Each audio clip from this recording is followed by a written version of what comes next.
Student, this is Shweta, your English teacher. Student, today I will teach you English of class 5th, and today I will explain the lesson 8.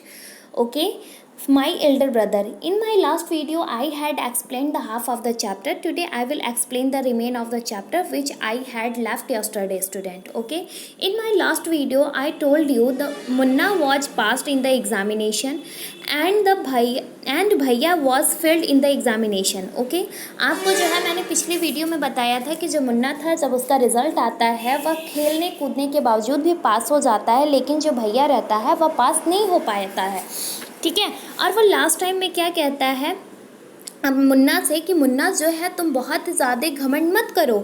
अब तुमने सिर्फ एक class है पास कर लेने से तुम ये मत सोचो कि तुम जो है बहुत बुद्धिमान हो, मैं जो हूँ बहुत मूर्ख हूँ. ठीक है, सिर्फ एक तुम गुल्ली डंडा ही अच्छा खेल सकते हो, इसका ये थोड़ी ना मतलब है कि तुम सारे गेम में मास्टर हो. You have to work hard to be successful in life. When you have to study a subject like algebra, geometry and higher classes, then you will understand the importance of hard work. और जो भैया रहता है वह मुन्ना से कहता है कि तुम एक तो सिर्फ गेम में ही मास्टर्ड हो, लेकिन तुम्हें तो पता ही नहीं है कि सक्सेसफुल होने के लिए यानी कि सफल होने के लिए कितना कठिन मेहनत करना पड़ता है, अपनी लाइफ में सक्सेस पाने के लिए कितनी मेहनत करनी पड़ती है. When you have to study a subject like algebra, geometry in higher classes, then you will understand the importance of hard work.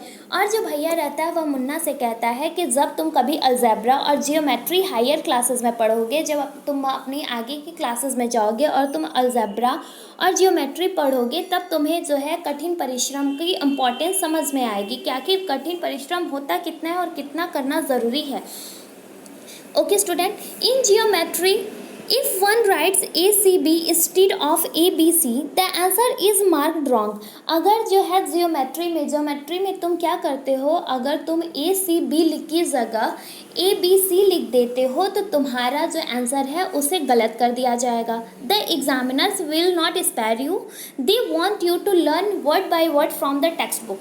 और जो है इन सारी चीज़ों को देखते हुए जो तुम्हारा एग्ज़ामिनर है वो तुम्हें एक्स्ट्रा नंबर नहीं देगा. जो एग्ज़ामिनर होता है वह चाहता है कि जो भी आप लिखो वो आपका एग्जैक्ट वर्ड आपके टेक्स्ट बुक से मिलना चाहिए. जब मतलब रिज़ल्ट आ गया तो भैया जो है मुन्ना को समझाने लगता है कि तुम्हें तो बस खेलना आता है. ठीक है, ये सारी चीज़ें इस सीन में रहती. तो देखो अब मुन्ना क्या कहता है, ओह भाई साहब दिस इज़ स्कैरी.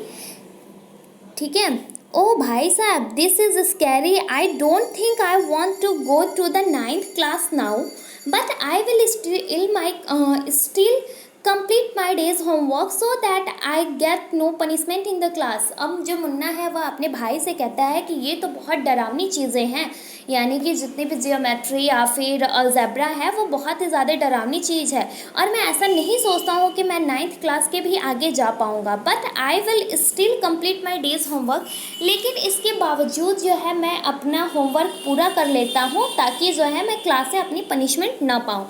ठीक है, मुन्ना जो है अपने भाई से कह देता है कि उसका कोई इरादा नहीं है कि वो क्लास 9th में जाए, लेकिन फिर भी वह अपना होमवर्क कर लेता है ताकि उसे क्लास में पनिशमेंट ना मिले. ठीक है, नेक्स्ट देखो भैया, just today we were asked to write a short essay on topic of punctuality in 4 pages and imagine can something be written on 4 pages and still be short, it's all so mixed up.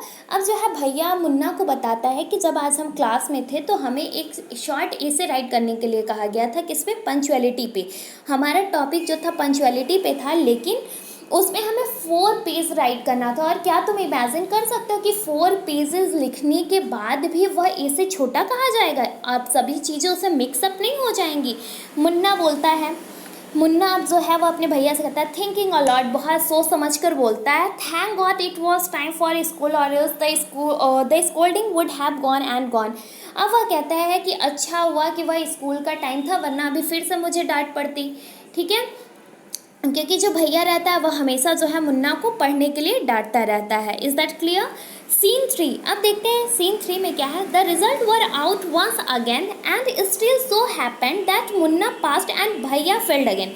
अब जो है दोबारा जब result आता है तभी क्या होता है कि फिर से मुन्ना पास हो जाता है, भैया जो है इतना पढ़ने के बावजूद फिर से फेल हो जाता है। भैया वॉज रियली अपसेट, जो भैया था वह सचमुच बहुत ही ज़्यादा दुखी था। Munna was also sad saying his brother so unhappy, Munna जो है अपने भाई को दुखी देख के वो भी बहुत ज़्यादा दुखी हो गया। भैया now becomes gentler with Munna, अब जो भैया है वह मुन्ना के साथ थोड़ा सा प्यार दिखाने लगे, उसके साथ जेंटल तरीके से, दयालु तरीके से बात करने लगे। Munna became naughtier because of this and stupid even less than before, और जो है इन सारी चीज़ों को देख के जो मुन्ना जो है अब अपनी शरारतों को क्या करने लगा, कम करने लगा। Okay, Munna talking aloud, alas I am lucky, I can pass easily, I need not study so hard. अब जो है मुन्ना जब पास होने के बावजूद क्या कहता है, अरे मैं तो लकी हूँ, मैं बहुत ही आसानी से पास हो जाता हूँ। आई need not study so hard, मुझे बहुत ही ज़्यादा कठिन परिश्रम करने की ज़रूरत नहीं है। Now I can play games with my friends and fly kites, अब जो है मैं अपने फ्रेंड्स के साथ खेल सकता हूँ और पतंग को उड़ा सकता हूँ। But I should still be careful that भैया does not see me flying kite, लेकिन अभी भी मुझे जो है केयरफुल होना पड़ेगा ताकि जो है मुझे भैया पतंग उड़ाते हुए न देख सके। Is that clear student?